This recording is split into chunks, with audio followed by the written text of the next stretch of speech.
Again, good morning. Ayan guys, nakikita natin yung mga bahay na yan. Yan po ang Camilla Homes dito po sa Pili. Okay. Ako naman po ay papuntang farm. Ito po, dinadaanan ko ito. Kasi may important na, ayan yung mga kambing. Hala, nagtatawid din ang mga kambing. Ayan po ang mga kambing na yan. Okay. Dito sa probinsya, wala po yung tali, pinapalakad-lakad lang nila.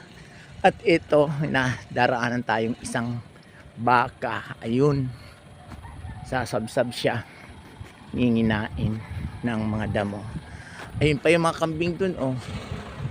Ayan, so dito sa probinsya, pagka mag-aalaga ka na ng hayop, kahit nakaano lang, nakawala, ayun, oh, may dalawa pa.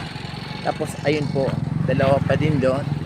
Tapos ayun yung parang bahay nila, ayun, may sirang sasakyan. Ayun, may isa pa doon. Okay. Babae at lalaki po ang kambing. Ayan. Toro po yung isa. Toro. Okay.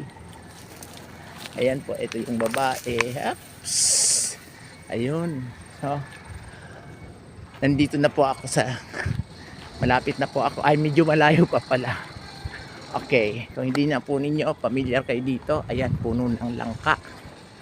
Puno ng langka. Ayan. So, ayun po yung Camilla Homes. Ayan.